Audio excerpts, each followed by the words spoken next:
right? Half an hour we'll reach the hotel. Please go and have your breakfast first. Okay, breakfast will stop roughly about 10:15. Alright, so don't go and do shopping and come back and think that you're going to have breakfast at 11 o'clock. No. The area for the breakfast will be closed and they'll be preparing for lunch. So you have to have your breakfast first once you reach the hotel. Alright, so sometimes a little bit hiccup here and there, and then we are held up. Okay, let me introduce myself. My name is Charles. My actual full name is Charles So Chong Ming. Okay, Charles is my Christian name. I'm a Christian. Okay, my father's name is So. Chong Ming is my other name. Okay, so be careful. Chinese, I'm a Chinese, but I'm Singaporean Chinese, not a China, it's Chinese. Alright, I don't belong to China anymore. I was born here, and I've been doing guiding for the last 10 years. Alright, I'm very happy and glad to meet all the young people. These are the future Bill Gates, maybe. Alright, the future job, I don't know what. But whatever it is, you are the future of India. I look forward to, in this case here, interacting with you for this morning and this afternoon as well. I'm doing a city tour for you. And in this case here, get as much as possible from me. If you have any questions, do ask. Alright, I hope that it will not be a monologue. That means it's a one-way. You look at me and then you just keep quiet and you just listen to what I say, or close your eyes, open your ears. I don't mind actually, alright? But the thing is that you are here for a mission. Okay, according to Professor, you are going to be meeting a lot of people. I'll only be with you for the first day, and I'll be with you on the last day. Okay, Singapore, I think, as you know, is an island. We are a city in this island. We are a state in this island. Alright, we are a country in this island. The island is only 720 square kilometers. Same like where you come from. Okay, yours is 724, I think, square kilometers in area. Alright, your population 2.6. Where am I talking about? I'm not talking about New Delhi. I'm talking about Pradhan, right? Where you're all coming from there, right? Okay. Singapore's population 5.6 million. So we are double the population, same area. We are more densely populated. But of course, when I take India, New Delhi are different.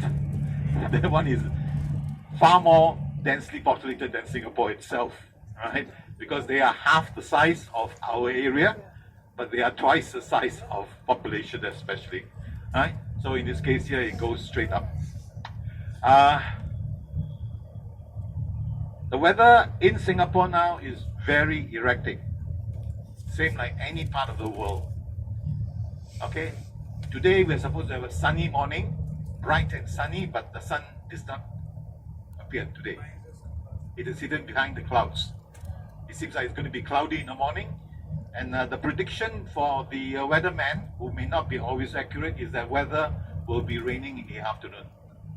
So those of you who have a little umbrella with you, please bring it along for the city tour. Alright, program for the day. I'm bringing you now to the hotel. Like I said, you go for breakfast. After breakfast, you go and check in the room, put down your things. If you want to, you can run down to the area around you near the hotel. But you have a city tour with me from 12 o'clock.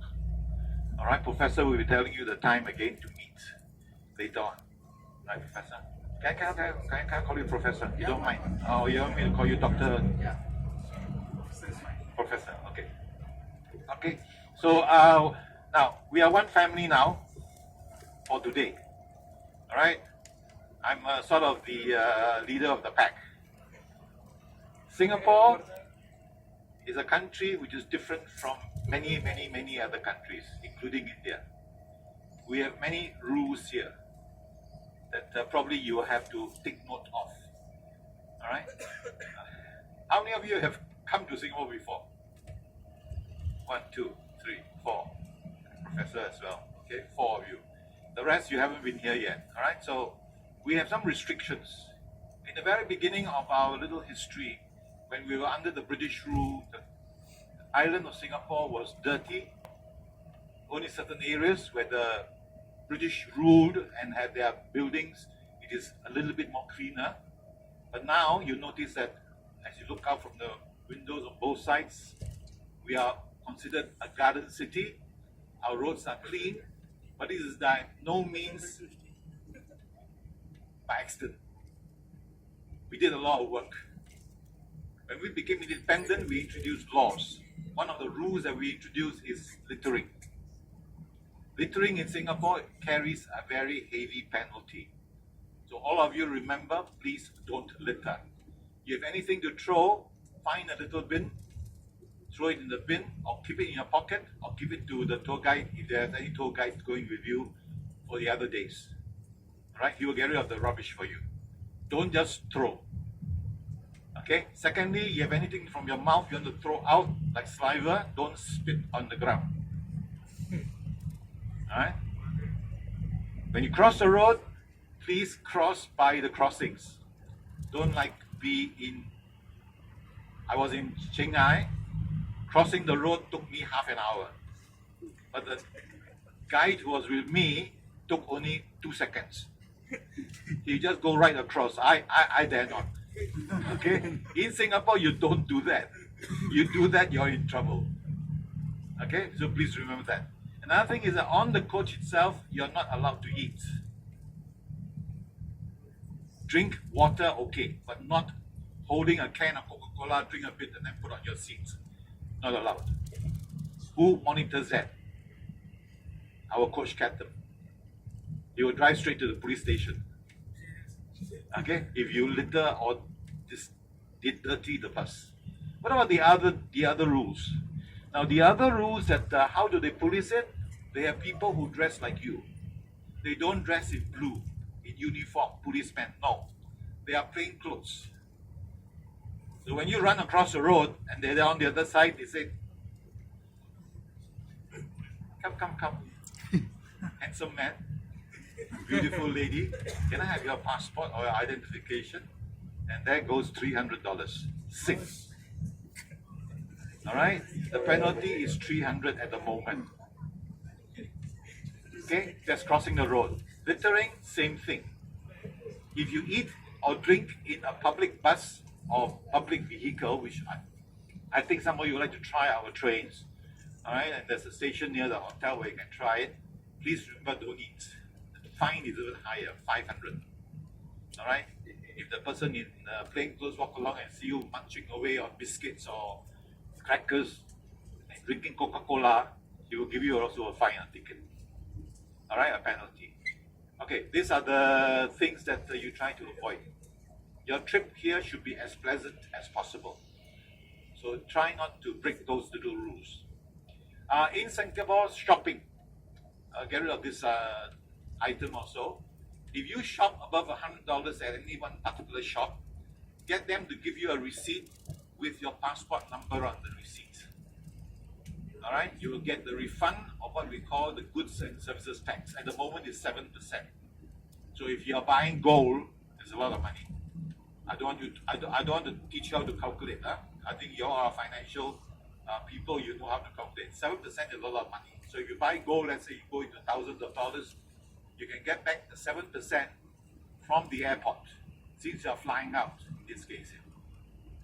All right, so goods and services tax, if you're buying anything above $100 in any one particular shop, tell them to give you the receipt because you are claiming goods and services tax, GST. All right, any questions there? Okay, then get rid of all the nasty stuff. I never like to do it, but I have to tell you first, because otherwise you meet these situations and then you say, I was never told. Nobody told me that littering in Singapore is so heavy a fine. Okay, so I already informed you. Please be careful. Next, carefulness. Your personal belongings, right? Handphones especially. People love to do this. pick up the handphone, answer the call, and then if you are eating, you put it on the table.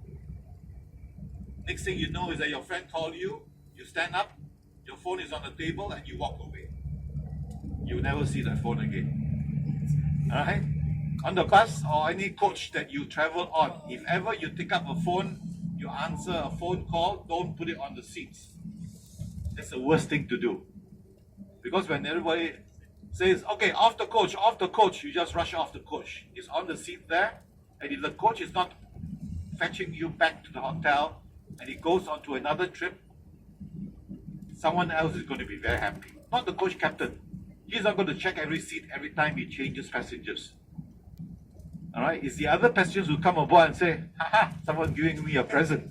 How nice. Pick it up, you put it in his pocket. Coach captain doesn't know. You come running to the person who have taken you and not coach and said, I left my phone in the coach, can you get it back? Sometimes you can't. So please be careful with your personal belongings. Right? The other thing is glasses. People like to do this. Don't take out the glasses and put it in front of the seat. Sunglasses I'm talking about. Of course, if you're wearing like mine, where it is a distant glass, you have to put it back on, otherwise everything is blurred. Right? I see everybody have 8 eyes, 2 mouths. Instead of 1 nose, you got 4 noses. Right? Okay, so please be careful of your personal belongings. You're in a foreign country, especially your passport.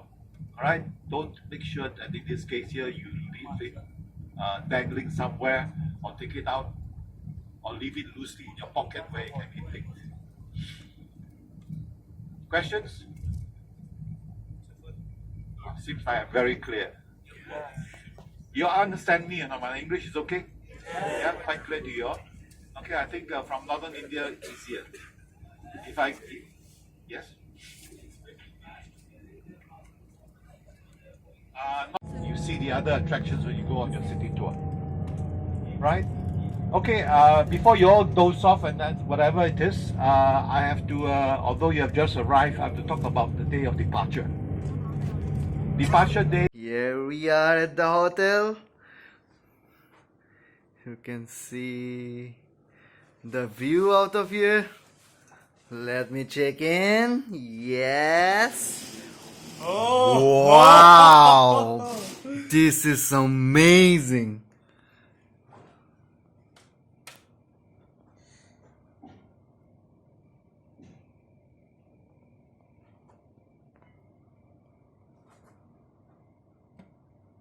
Marvelous.